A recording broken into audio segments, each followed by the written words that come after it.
Mesdames, Messieurs, une fois encore, bonsoir et bienvenue à tous. Veuillez dames, pour les partis politiques en compétition, dans le cadre des sénatoriales de 2018 de demain dimanche à l'école publique de Bastos à Yaoundé, où se trouve l'unique centre de vote du Fundi, l'antenne départementale de l'ECAM, met la main aux derniers préparatifs à 24 heures du scrutin. Élisée Borba et Aïe Cyril. L'école publique de Bastos à Yaoundé abrite l'unique centre électoral du département du Fundi. À 24 heures du scrutin sénatorial, le personnel de l'ECAM peaufine les préparatifs.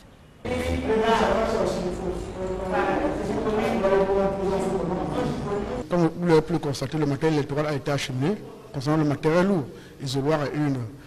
En collaboration avec l'autorité administrative, le dispositif sécuritaire a été mis en place. Depuis le matin, des éléments de force de l'ordre sont sur place pour veiller à la sécurité des biens et des personnes.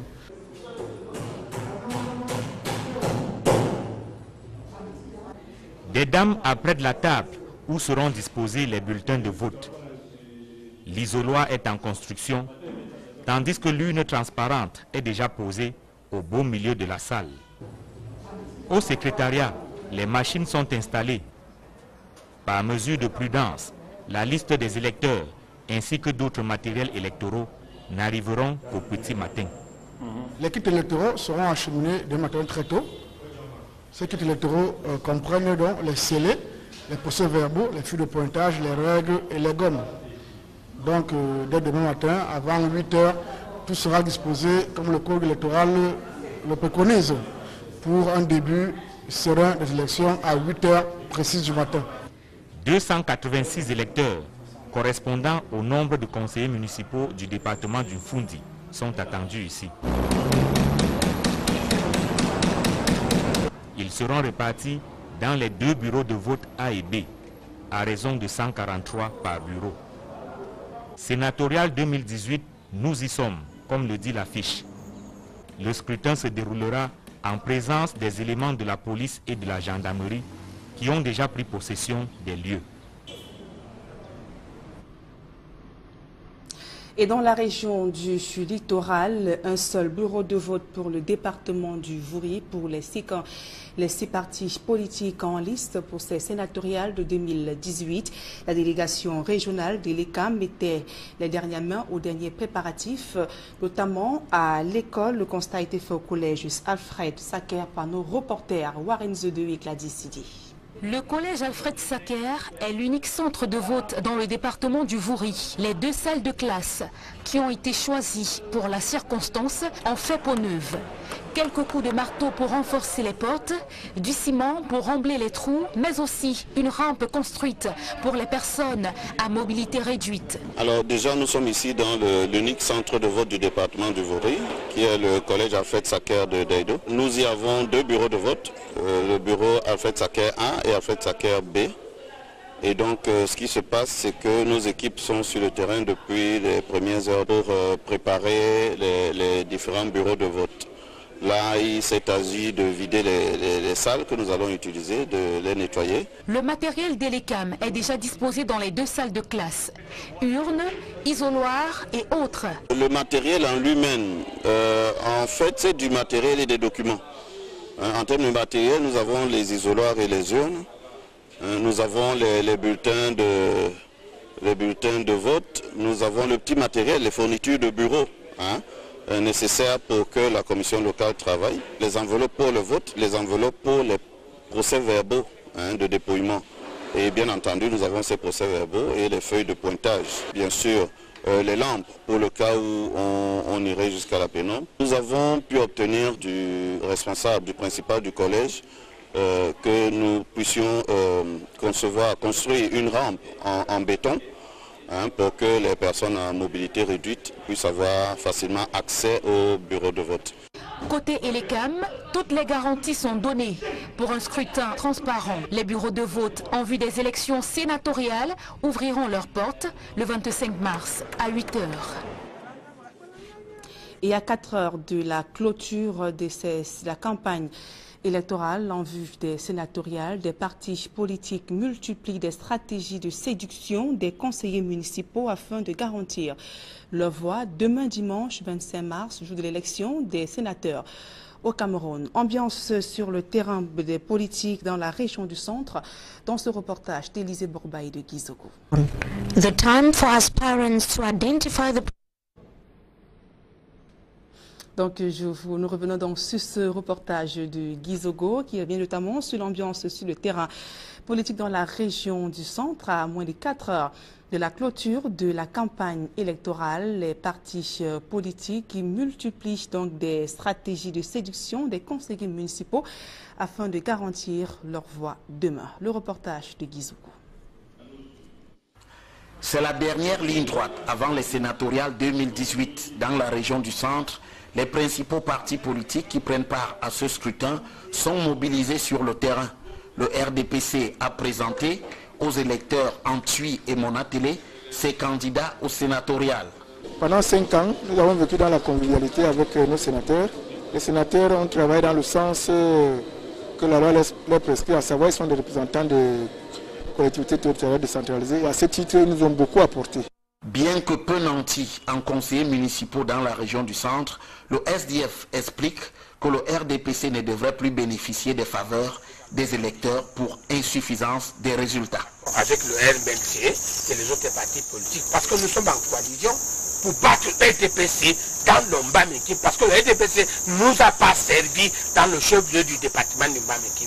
Quant à l'UNDP, ce parti a procédé au dernier grand regroupement des candidats de sa liste dans le centre à Yaoundé. Je m'adresse aux conseillers municipaux de la région du centre. Prenez votre destin en main, changez les choses dans la région du centre. Laissez de vous faire entraîner par ceux qui viennent vous flatter 5 ans après. Et dès qu'ils ont reçu cela, ils ne reviennent plus vers vous. Nous voulons changer les choses. Essayez aussi avec de nouvelles équipes pour que la prospérité revienne dans notre région, notre chère région du centre. Désormais, les dés sont jetés et le collège électoral tranchera entre les candidats. Et parlons toujours des sénatoriales de demain dimanche, précisons que dans la région du nord-ouest et du sud-ouest Cameroun, la circulation des mototaxis et des personnes et des biens est interdite. Pour le nord-ouest, la mesure s'applique de 6h à 21h demain dimanche. Pour le sud-ouest, la mesure est appliquée dès ce soir à 20h et ce jusqu'à 20h demain dimanche. Il s'agit de l'économie de 2 communiqués signés respectivement d'Adolphe Lélé-Lafrique du nord-ouest et Bernard Okalabilai, gouverneur de la région du sud-ouest Cameroun. Et restons dans la région du sud-ouest où la direction générale des élections a relocalisé certains bureaux de vote dans le département du Lébialem. Et les opérations de vote donc auront désormais lieu du côté de Fontem et non plus à la JSTH Fontem comme initialement prévu. Et dans le Dian, le vote aura lieu à Mundemba et non plus à la Catholic School.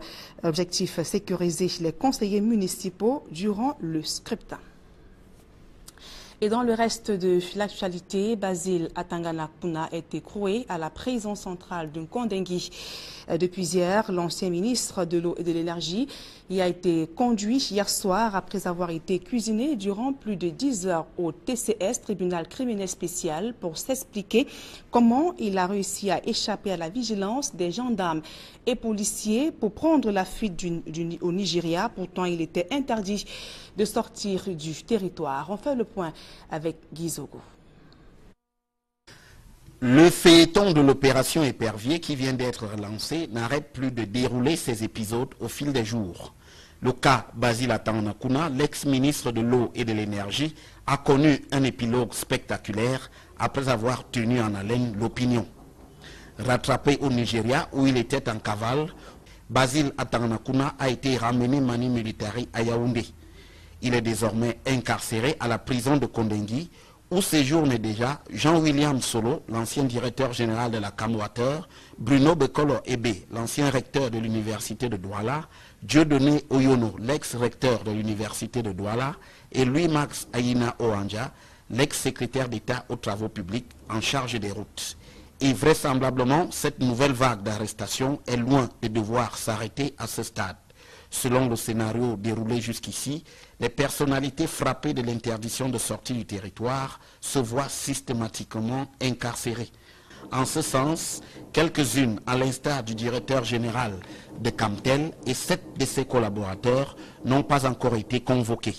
Il en est de même de quelques figures qui ont eu à gérer la commission permanente de médiation et de contrôle des sociétés de droits d'auteur, en l'occurrence les professeurs Magloire Ondoa, Adolphe Minkwase, Jean-Calvin Abba Oyono, le docteur Paulette Vomoela, Edmond Mbala Elanga et le directeur général de la Société civile de littérature et des arts dramatiques, Alphonse Bomboko. Pour sûr, la nouvelle saison Opération Épervier n'a pas fini de livrer ses temps forts.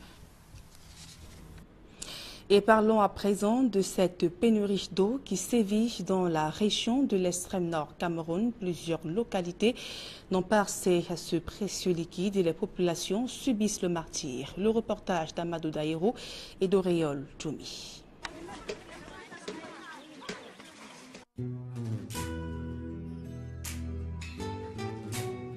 Zamaï, le sinistre visage d'une localité. Des populations abandonnées à elles-mêmes luttent désespérément pour leur survie. Leur unique garantie, un puits de fortune au fond bourg.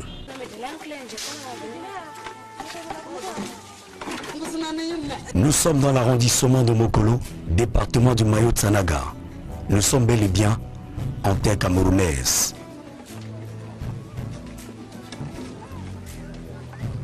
Un puits peu profond qui vomit une eau infeste, colorée, impropre à la consommation.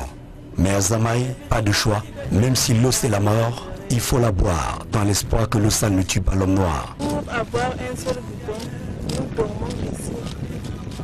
Par exemple, moi je suis élève en classe de la seconde A4 allemand au lycée classique et moderne de Mokolo. Parfois, j'arrive à l'école en retard parce que nous souffrons à cause de l'eau dans nos villages. Nous dormons ici et puis on n'arrive même pas à avoir 2 bidons ou 3 bidons par semaine. Nous sommes gênés parce que nous à la maison, parce qu'un enseignant c'est un modèle. Lorsqu'un enseignant n'a pas de l'eau, il ne peut pas se laver également les habits. Donc souvent il sera obligé de venir en classe avec des habits tachetés. Vous imaginez la suite quand un enseignant va avec un habit tacheté, un pantalon tacheté, vous imaginez la suite. Quelques kilomètres plus loin, nous sommes dans le Diamaré, arrondissement de Bogo. C'est la ville qui compte le plus de nomades, de peuls et de bétail dans la région de l'extrême nord. Ici, un ouf de soulagement. La commune a fait construire 110 forages. Il suffit d'un simple effort de muscle pour avoir le précieux liquide. Mais le sourire aux lèvres des populations cache tout de même un malaise. 110 forages ne sont pas assez pour 150 000 habitants. À la mairie, on promet de multiplier les efforts. Le bel exemple que devrait suivre l'arrondissement de Mokolo. En religion, je vous le disais en titre, Monseigneur Julio Murat est le nouveau nonce apostolique au Cameroun et en Guinée équatoriale. Le Turc, âgé de 57 ans, a été désigné ce jour, ce samedi, par le pape François et remplace à ce poste Monseigneur Piero Piopo, affecté en Indonésie. Julio Murat était avant sa nomination nonce apostolique en Zambie ainsi qu'au Malawi. Diplômé d'un doctorat en droit canonique, il a également travaillé au Pakistan, en Autriche, en Grèce ainsi qu'en Biélorussie. Nous y reviendrons dans nos prochaines éditions d'information. Et toujours en religion, les chrétiens du monde célèbrent demain le dimanche des rameaux qui symbolise l'entrée triomphale de Jésus à Jérusalem. Elle marque ainsi le début de la Semaine Sainte. Et du côté de l'Oum, dans le département du Mungo, le commerce des rameaux se porte plutôt bien. Le reportage de Jacquino Moulon, Xavier Sorel-Tézia. Un gadget inhabituel sur le marché de l'Oum, département du Mungo dans la région du littoral, en cette veille de la fête des rameaux. Étalés sur des sacs, empilés dans des porte-tout ou vendus à la sauvette par des commerçants ambulants très motivés, Les rameaux font de bonnes affaires dans ce marché, comme dans plusieurs autres d'ailleurs. Pourquoi une telle ruée sur cette branche en cette période? On ne peut pas entrer Jésus à Jérusalem. Une entrée dont l'importance n'est plus à démontrer pour les chrétiens en se référant à l'histoire relatée par les Saintes Écritures. Une entrée triomphale de Jésus, roi des Juifs dans la ville de Jérusalem. Le rameau symbolise le roi, parce que lorsque Jésus est quitté au désert, il est venu, on l'a accueilli avec des rameaux, avec des pailles pour dire qu'on accueille le roi. Nous attendons la résurrection de Christ. Afin de faire comme les chrétiens d'autrefois, à 50 ou 75 francs CFA, les fidèles catholiques et protestants s'offrent ce précieux symbole qui, au-delà de son aspect festif, revêt une signification plus forte. Le rameau, n'est-ce pas, on accueille le roi, comme le roi entre à Jérusalem. C'est pour accueillir le roi. D'autres, parce qu'à l'époque, on lançait les pagnots, on lançait les pagnots au sol pour accueillir. Une victoire de Jésus sur la mort, matérialisée par sa résurrection à laquelle, pour prendre part, il y aurait un préalable, la repentance, comme a tenu à le rappeler le prédicateur des circonstances. C'est pour cela que je vous parle, population de nous. Repentez-vous, donnez vos vies au Seigneur Jésus. Quoi qu'il en soit, le rendez-vous est pris pour demain dans les différents lieux de culte. Le chapitre santé de ce journal à présent, à l'occasion de la journée mondiale de lutte contre la tuberculose, plus de 5000 personnes ont été détectées malades en 2017 au Cameroun, dans la région du littoral plutôt, et 87% sont sous traitement. Les responsables entendent aller au-delà de ce pourcentage et réduire la propagation. Révélation faite ce samedi à Douala. Farel Bounia et Flavien Valondongo.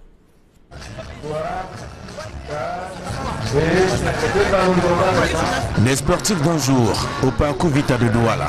C'est pour tordre le cou à la propagation de la tuberculose. La tuberculose dans notre pays est un réel problème. Donc c'est la raison qui justifie cette marche. Cette maladie qui décime des populations depuis des années préoccupe depuis quelque temps le personnel de santé qui se contente simplement d'évaluer les actions engagées pour son éradication. D'ici 2019, principalement dans la région du littoral. Le taux de prévalence en 2015, nous avons enregistré un total de 5131 patients malades mis sous traitement. Et en 2017, nous étions à 5179. Et nous avons jusqu'ici atteint un taux de guérison de 83%. Et nous comptons aller jusqu'à 87% d'ici 2019. Le bécard, qui est le germe de la tuberculose, circule toujours autour de nous. Son éradication ne peut être possible que si, au constat de quelques facteurs que sont la transpiration nocturne, la perte de poids et de l'appétit, saupoudrés d'une toux prolongée, sont signalés à temps dans une formation sanitaire. Le médecin va remplir un bulletin d'examen, prélever 2 autres patients et vous envoyer au groupe technique régional de lutte contre la tuberculose à Bonanjo. Et parce qu'il faut des leaders pour un monde sans tuberculose, chacun de nous se doit de purifier son environnement pour être éloigné de la tuberculose. La tuberculose, c'est un milieu hospitalier. Il y a des gens qui continuent de croire que la tuberculose, c'est une maladie, c'est un sort qu'on a lancé, c'est la sorcellerie. Il y a les premiers signes, tels que par exemple la toux, le coulement de sueur nocturne, il faut se rendre immédiatement à l'hôpital pour se faire dépister et se faire prendre en charge.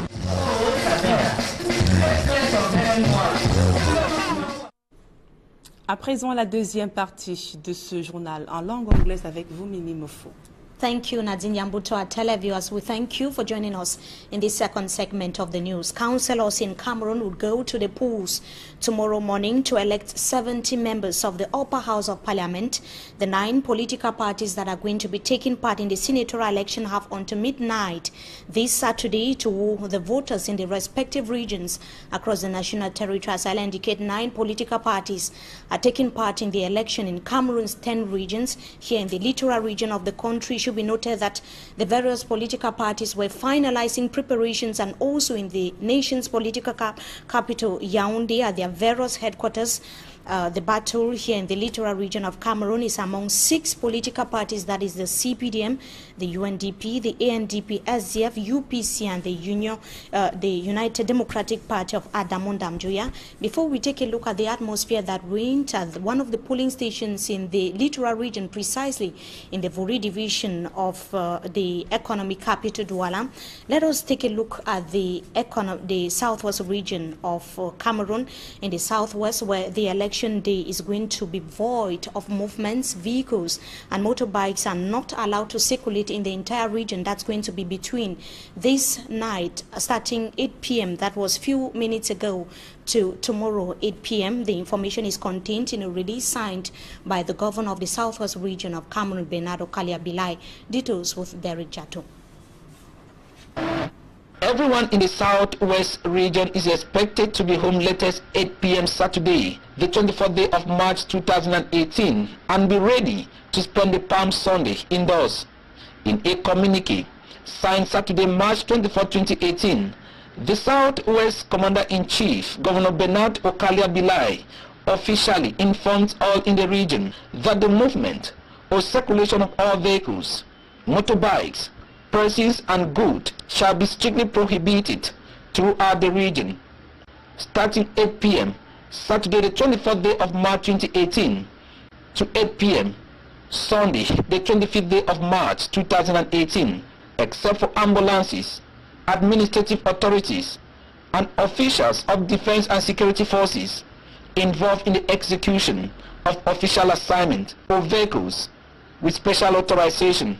The first paragraph of the Saturday 24 March 2018 communique spelled out that it is within the framework of measures taken to ensure the smooth organization of conduct of the 25th March 2018 senatorial elections in conformity with the provision of Decree number 2018/103 of 7 February 2018 to convene the Electoral College for the above election. Signed, the Governor, Bernard Okalia Bilai.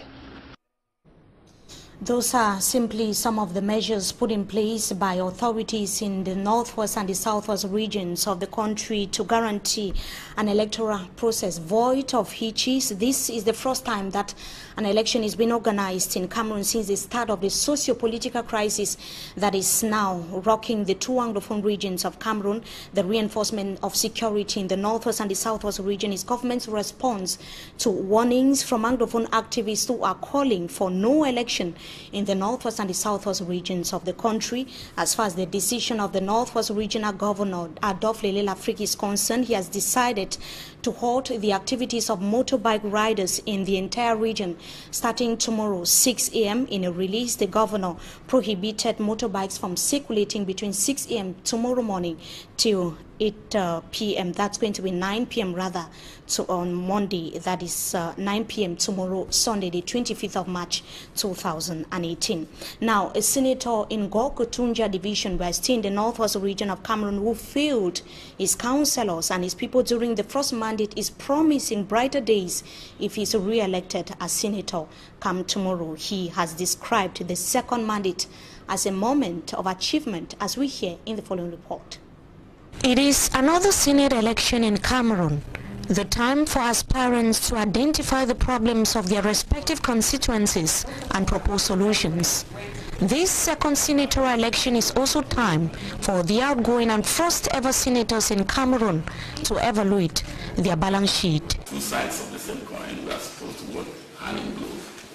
Senator Dinga Ignatius Bayin of Ngor-Kotunja in the northwest region is one of those who have admitted that his 5-year mandate was void of achievements and a failure to his people. I know my responsibility. I have to live up to it. I want to believe that my output in the first mandate was not the best, and that this is the time for me to improve on it, and I'm going to do that.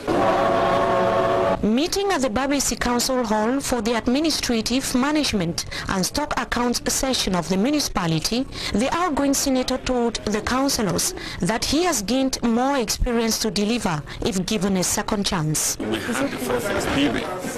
We are now more experienced than ever before to lead them, to develop our constituency. And I have been assuring them that I am happy that they are all of the ruling party, the CPDM. We are all of the CPDM. And that we are bound to behave responsibly as CPDM militants. So I expect them to deliver the goods on the 25th for the CPDM to continue to lead in this region. He added that working in close collaboration with the electorates for the good of the community would be his priority. I will be much more present, and together with them we will conceive projects and execute. In fact, I'm going to do more advocacy, lobbying in favor of my people. Only the outcome of the March 25th election will tell whether the CPDM councillors who constitute majority in Gokutunja will stand by their party comrades irrespective of their negative balance sheet. And Elekam officials in the littoral region of Cameroon have said that all measures have been put in place to guarantee hitch-free unfolding of the senatorial election in the Vuri division. Our reporter Emerencia Konlak visited one of the polling stations in the littoral region, the lone polling station, of course, in the Vuri division, and brought back the following report. One day to the Senate election, Elekam officials are getting everything set at the lone polling station in Wuri Division. Here, at the Alfred Seka College, 2 classrooms to receive the Electoral College are undergoing cleaning and decoration with Elekam materials. According to the Regional Director of Elections Cameroon, ballot boxes, papers, envelopes and other voting kits are available. Mr. Emmanuel Dekakwa told the reporters that a timely preparation guarantees a hitch-free voting process. As councillors prepare to go to the polls, officials of the elections governing body have reassured that the institution is combat ready for the exercise. The polling station in the Wuri division, like other parts of Cameroon, opens at 8 a.m. Sunday, March 25th. We now talk about the ordeals of some population or some inhabitants in some parts of the far north region of Cameroon that still rely on water which have odor, color and dirt particles for consumption. They say that they have so far been relegated to the background by the government of Cameroon. They have to cover long distances to be able to get the precious liquid. Innocent Aze tells us more in this report.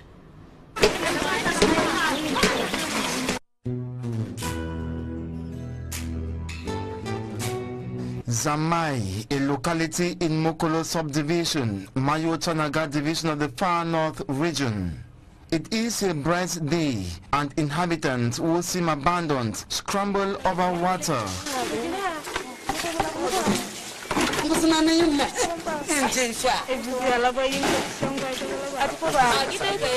Precious liquid which has color, taste, odor and particles. In unity, they smile over their worries. Certainly, the reason why they are energetic, healthy, to cover long distances on foot with drums to fetch water from these sources, which they deem reliable. It seems incredible, but the reality is this dirty water drawn from this borehole is consumed, used for cooking and bathing.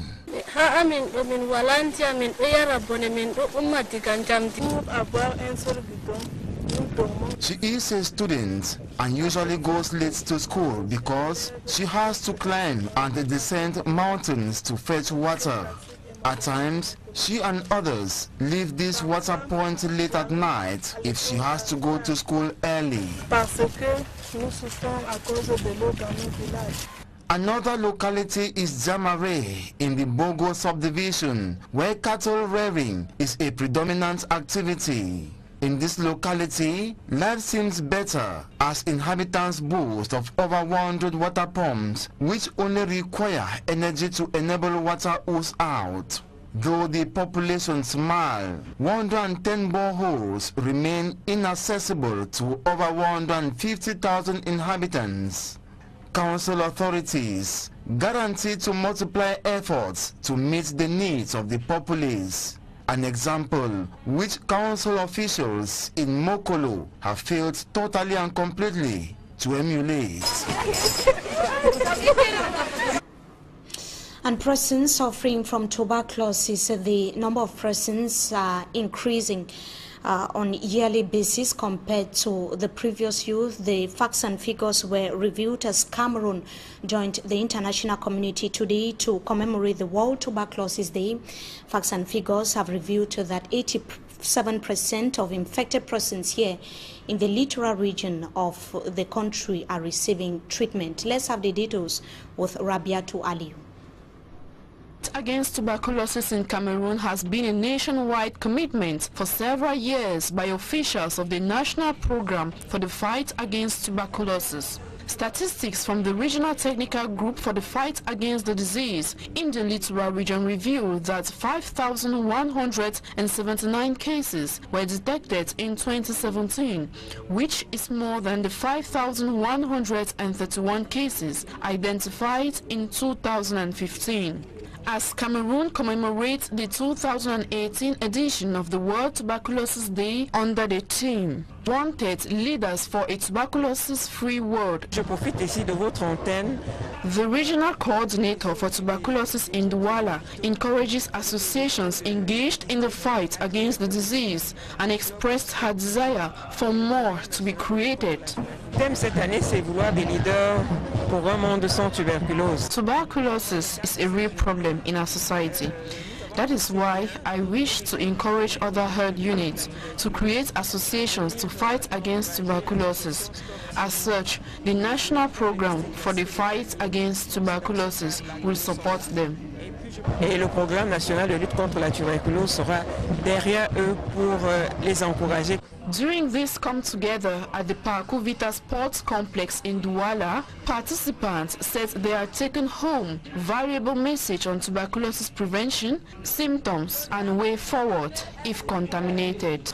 Ma présence ici aujourd'hui, c'est de participer à la journée mondiale de la lutte contre la tuberculose. I have learned that signs of active tuberculosis disease include long-lasting cough, chest pain, coughing up blood, feeling tired all the time, night sweat, fever, loss of appetite, and weight loss. Infected patients must talk to their healthcare providers immediately. L'écoulement de sueur nocturne, il faut se rendre immédiatement à l'hôpital pour se faire dépister et se faire prendre en charge. Tuberculosis is the contagious infection that attacks the lungs and spreads to other parts of the body. The disease is caused by a bacteria called Mycobacterium. And a consignment of illicit goods worth 108 million francs CFA have been confiscated by custom officials in Tico of the Fako Division, Southwest region of Cameroon. A special security measure put in place by the government facilitated the seizure of the goods. The goods were destroyed and later set ablaze, as Davis Maimo tells us in the following report. To the Tico Chief of Customs, Furu Gebai Ferdinand, the seizure of the contraband good is made possible due to new security measures put in place with instruction from hierarchy since 2017. Depuis notre prise de fonction, on a mis en place un dispositif que vous avez pu constater en termes de résultats jusqu'à ce jour. Je rappelle, je précise que c'est des saisies qui ont été opérées sous la période allant du 1er décembre jusqu'au 28 février 2018. The security measures warrant all cartons of goods to be checked by custom officers before the goods are loaded on a truck. Ngun Linus Che is a senior custom officer at the Tico port. If you look at the seizures we made, you discover that some of the goods are, they tie them inside plastics, but if you are not very vigilant, you might think that they are plastics. All you see in the cartons of woofers, you discover medicines and cigarettes. Speaking to the press during the destruction and burning of illicit goods, the divisional officer for Tico subdivision, Anufo Plextus Asongwe, categorically spelled out that the seizure, destruction and burning is a clear warning to dealers of contraband goods. Henceforth, Tico will not be the passage. Tico port will not be that place where all kinds of prohibited goods are going to pass. Equally, some 624 bags of non-biodegradable plastic papers were destroyed and taken for recycling. However, the disturbing factor is a huge amount of tramadol drugs, better known as Tramol, consumed by youth in the place of marijuana, and some foreign cigarettes that were equally seized and burned. A total of 1,548 cartons of illicit goods, worth some 108 million CFA francs, was destroyed and burnt to ashes. And that brings us to the end of this edition of the Bilingual Newscast on Equinox Television. Viewers, we thank you for joining us. At 8 p.m. tomorrow, we, of course, Nadine Yambu, will be bringing to our televiewers the echoes of the senatorial elections across the national territory, precisely in the two anglophone regions of the country, Nadine Yambu. Exactement, Mimi Chimefo. Mesdames et messieurs, merci pour votre aimable attention. Demain, je voudrais sénatorial au Cameroun. Nous apporterons plus de précisions dans nos prochaines éditions d'information. Et passez d'agréables moments en compagnie de nos programmes.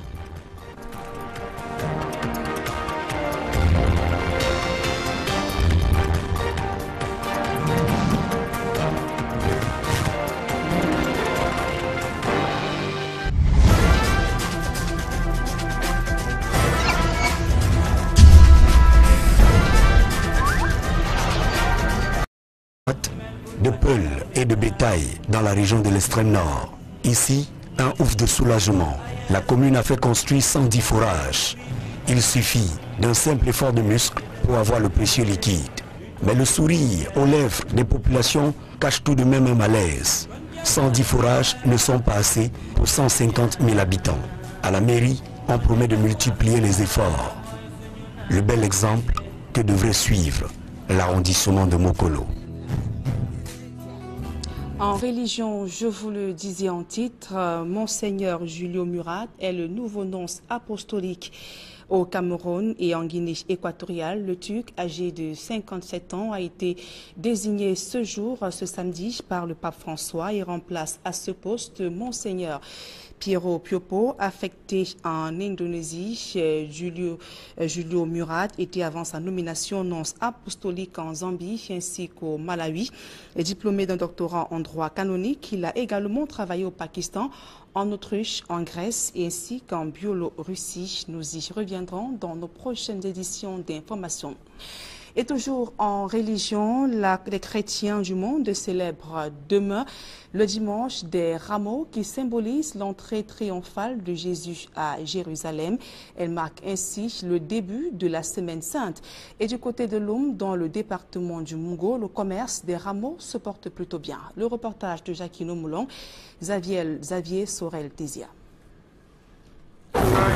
Un gadget inhabituel sur le marché de Loum, département du Mungo dans la région du littoral, en cette veille de la fête des rameaux. Étalés sur des sacs, empilés dans des porte-tout ou vendus à la sauvette par des commerçants ambulants très motivés, les rameaux font de bonnes affaires dans ce marché comme dans plusieurs autres d'ailleurs. Pourquoi une telle ruée sur cette branche en cette période? On ne peut pas entrer Jésus à Jérusalem. Une entrée dont l'importance n'est plus à démontrer pour les chrétiens en se référant à l'histoire relatée par les Saintes Écritures. Une entrée triomphale de Jésus, roi des Juifs dans la ville de Jérusalem. Le rameau symbolise le roi parce que lorsque Jésus est quitté au désert, il est venu, on l'a accueilli avec des rameaux, avec des pailles pour dire qu'on accueille le roi. Nous attendons la résurrection de Christ.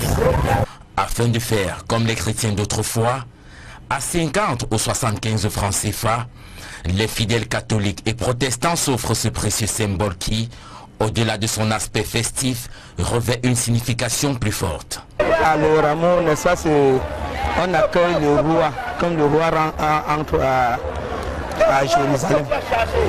C'est pour accueillir le roi. D'autres, parce qu'à l'époque, on lançait les pagnots, on lançait les pagnots au sol pour accueillir. Une victoire de Jésus sur la mort, matérialisée par sa résurrection à laquelle, pour prendre part, il y aurait un préalable, la repentance, comme a tenu à le rappeler le prédicateur des circonstances. C'est pour cela que ce matin, je vous parle, population de nous. Repentez-vous, donnez vos vies au Seigneur Jésus. Quoi qu'il en soit, Le rendez-vous est pris pour demain dans les différents lieux de culte.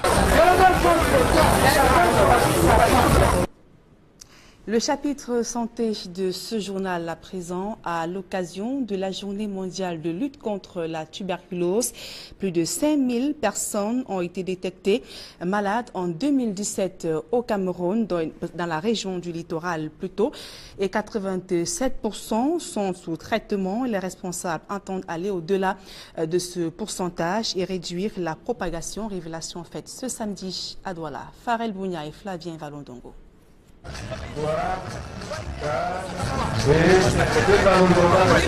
Les sportifs d'un jour au parcours Vita de Douala. C'est pour tordre le cou à la propagation de la tuberculose. La tuberculose dans notre pays est... De l'énergie, il a été conduit hier soir après avoir été cuisiné durant plus de 10 heures au TCS, tribunal criminel spécial, pour s'expliquer comment il a réussi à échapper à la vigilance des gendarmes et policiers pour prendre la fuite au Nigeria. Pourtant, il était interdit de sortir du territoire. On fait le point avec Guy Zogo. Le feuilleton de l'opération Épervier qui vient d'être relancé n'arrête plus de dérouler ses épisodes au fil des jours. Le cas Basile Atanakuna, l'ex-ministre de l'eau et de l'énergie, a connu un épilogue spectaculaire après avoir tenu en haleine l'opinion. Rattrapé au Nigeria où il était en cavale, Basile Atanakuna a été ramené mani militari à Yaoundé. Il est désormais incarcéré à la prison de Kondengui, où séjourne déjà Jean-William Solo, l'ancien directeur général de la CAM-Water, Bruno Bekolo Ebe, l'ancien recteur de l'université de Douala, Dieudonné Oyono, l'ex-recteur de l'université de Douala, et Louis-Max Aïna Oanja, l'ex-secrétaire d'État aux travaux publics en charge des routes. Et vraisemblablement, cette nouvelle vague d'arrestations est loin de devoir s'arrêter à ce stade. Selon le scénario déroulé jusqu'ici, les personnalités frappées de l'interdiction de sortie du territoire se voient systématiquement incarcérées. En ce sens, quelques-unes, à l'instar du directeur général de Camtel et 7 de ses collaborateurs, n'ont pas encore été convoquées. Il en est de même de quelques figures qui ont eu à gérer la commission permanente de médiation et de contrôle des sociétés de droits d'auteur, en l'occurrence les professeurs Magloire Ondoa, Adolphe Minkwase, Jean-Calvin Abba Oyono, le docteur Paulette Mvomoela, Edmond Mbala Elanga et le directeur général de la Société civile de littérature et des arts dramatiques, Alphonse Bomboko. Pour sûr, la nouvelle saison Opération Épervier n'a pas fini de livrer ses temps forts. Et parlons à présent de cette pénurie d'eau qui sévit dans la région de l'extrême nord Cameroun. Plusieurs localités n'ont pas accès à ce précieux liquide et les populations subissent le martyre. Le reportage d'Amadou Daïro et d'Auréole Djoumi.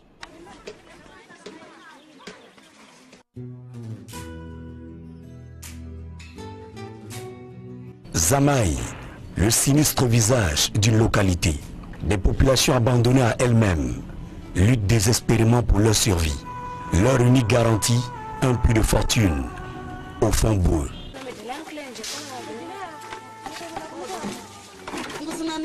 Nous sommes dans l'arrondissement de Mokolo, département du Mayo-Tsanaga. Nous sommes bel et bien en terre camerounaise.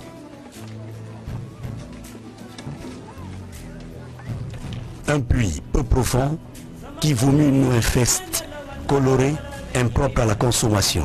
Mais à Zamaï, pas de choix. Même si l'eau c'est la mort, il faut la boire dans l'espoir que l'eau sale ne tue pas l'homme noir. Pour avoir un seul bidon, nous dormons ici. Par exemple, moi je suis élève en classe de la seconde A4 allemand au lycée classique et moderne de Mokolo. Parfois, j'arrive à l'école en retard parce que nous souffrons à cause de l'eau dans nos villages. Nous dormons ici et puis on n'arrive même pas à avoir 2 bidons ou 3 bidons par semaine. Nous sommes gênés parce que nous à la maison, c'est un enseignant, c'est un modèle. Lorsqu'un enseignant n'a pas de l'eau, il ne peut pas se laver également les habits. Donc souvent, il sera obligé de venir en classe avec des habits tachetés. Vous imaginez la suite quand un enseignant va avec un habit tacheté, un pantalon tacheté.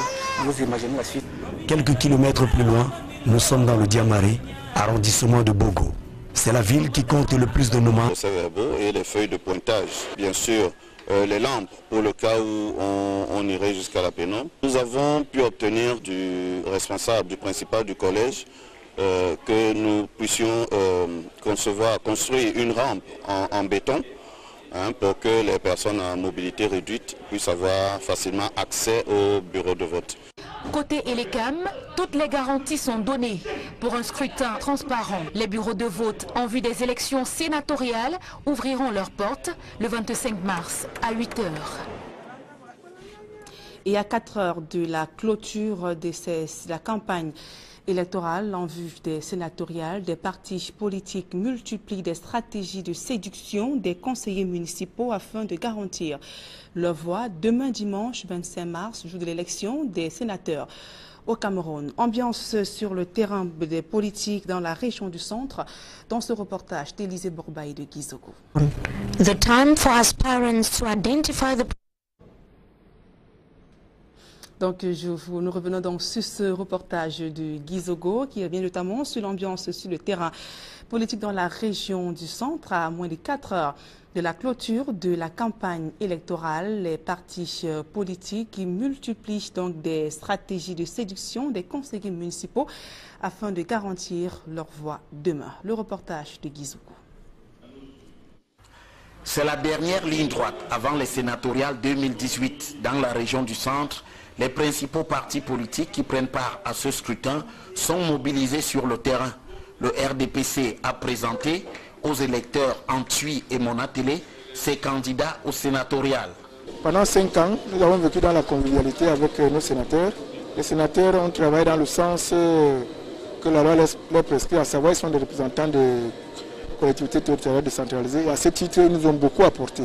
Bien que peu nantis en conseillers municipaux dans la région du centre, le SDF explique que le RDPC ne devrait plus bénéficier des faveurs des électeurs pour insuffisance des résultats. Avec le RDPC et les autres partis politiques, parce que nous sommes en coalition pour battre le RDPC dans l'Ombameki, parce que le RDPC ne nous a pas servi dans le chef-lieu du département de Mbameki. Quant à l'UNDP, ce parti a procédé au dernier grand regroupement des candidats de sa liste dans le centre à Yaoundé.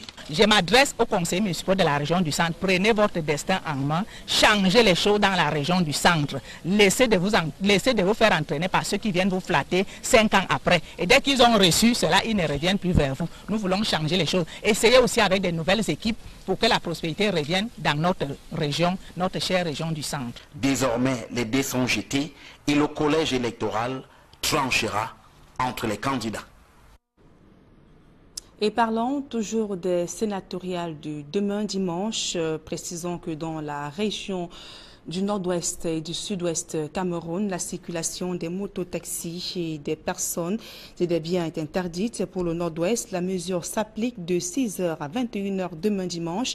Pour le sud-ouest, la mesure est appliquée dès ce soir à 20 h et ce jusqu'à 20 h demain dimanche. Il s'agit de l'économie de 2 communiqués signés respectivement d'Adolphe Lélé-Lafrique du nord-ouest et Bernard Okalabilai, gouverneur de la région du sud-ouest Cameroun. Et restons dans la région du sud-ouest où la direction générale des élections a relocalisé certains bureaux de vote dans le département du Lébialem.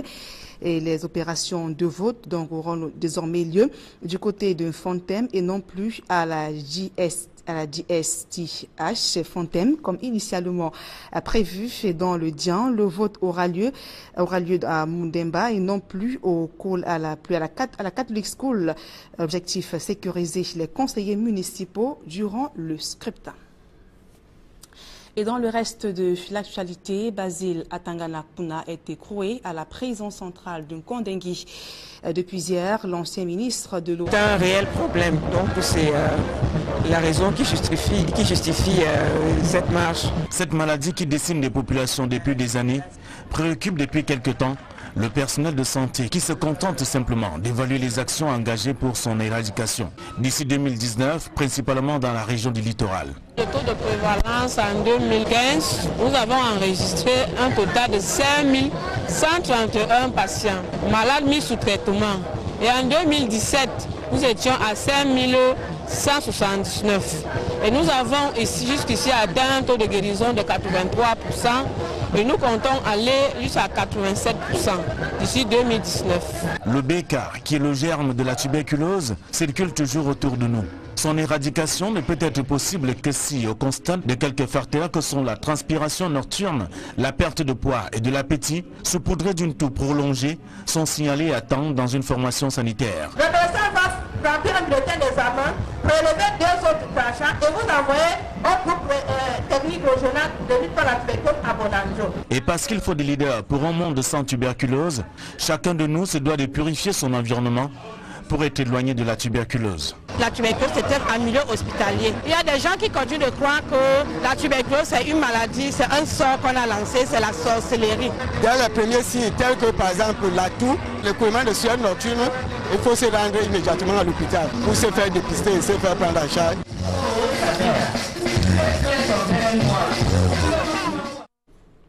À présent, la deuxième partie de ce journal en langue anglaise avec vous, Mimi Mofo.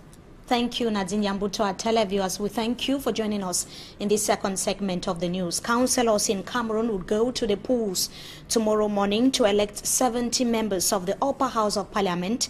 The 9 political parties that are going to be taking part in the senatorial election have until midnight this Saturday to woo the voters in the respective regions across the national territory. As I indicate, 9 political parties are taking part in the election in Cameroon's 10 regions. Here in the littoral region of the country, it should be noted that the various political parties were finalizing preparations, and also in the nation's political capital, Yaoundé, at their various headquarters.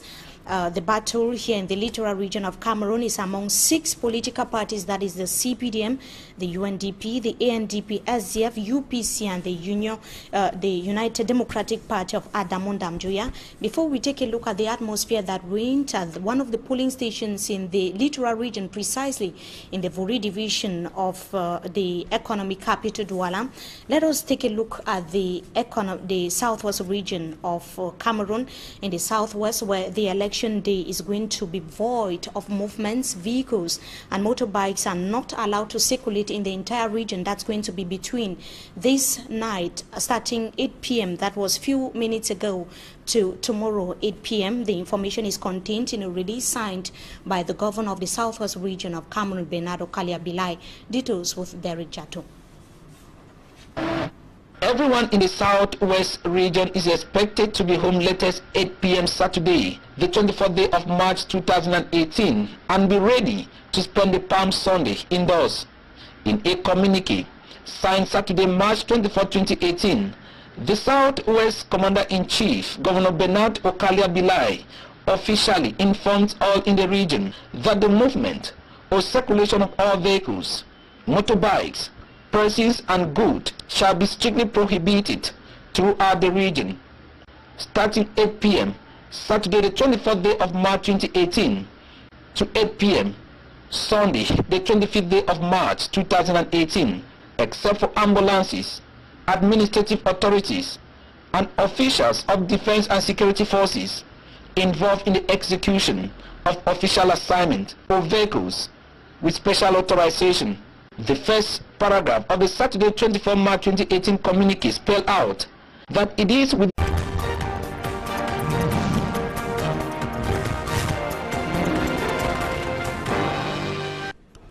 Mesdames, Messieurs, une fois encore, bonsoir et bienvenue à tous. Veuillez dames, dont les partis pour les partis politiques en compétition dans le cadre des sénatoriales de 2018 de demain dimanche à l'école publique de Bastos à Yaoundé, où se trouve l'unique centre de vote du Fundi, l'antenne départementale de l'ECAM, met la main aux derniers préparatifs à 24 heures du scrutin. Élisée Borba et Aïe Cyril. L'école publique de Bastos à Yaoundé abrite l'unique centre électoral du département du Fundi. À 24 heures du scrutin sénatorial, le personnel de l'ECAM peaufine les préparatifs.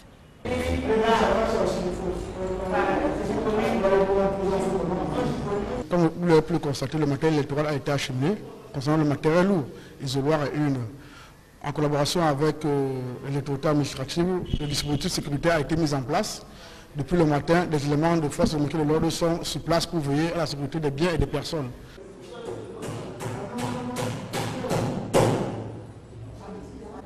Des dames près de la table où seront disposés les bulletins de vote. L'isoloir est en construction, tandis que l'urne transparente est déjà posée au beau milieu de la salle. Au secrétariat, les machines sont installées.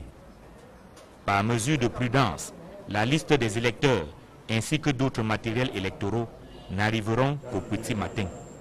Les kits électoraux seront acheminés de matériel très tôt. Ces kits électoraux comprennent donc les scellés, les procès-verbaux, les fils de pointage, les règles et les gommes. Donc dès demain matin, avant 8 h, tout sera disposé comme le code électoral le préconise pour un début serein des élections à 8 h précises du matin. 286 électeurs correspondant au nombre de conseillers municipaux du département du Fundi sont attendus ici. Ils seront répartis dans les 2 bureaux de vote A et B, à raison de 143 par bureau. Sénatorial 2018, nous y sommes, comme le dit l'affiche. Le scrutin se déroulera en présence des éléments de la police et de la gendarmerie qui ont déjà pris possession des lieux.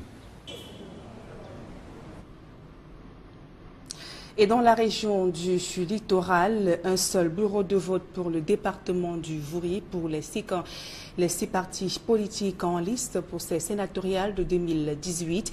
La délégation régionale de l'ECAM mettait les dernières mains aux derniers préparatifs, notamment à l'école. Le constat a été fait au collège Alfred Saker par nos reporters Warren Zedeu et Gladys Sidi. Le collège Alfred Saker est l'unique centre de vote dans le département du Vouri. Les 2 salles de classe qui ont été choisies pour la circonstance en fait peau neuve.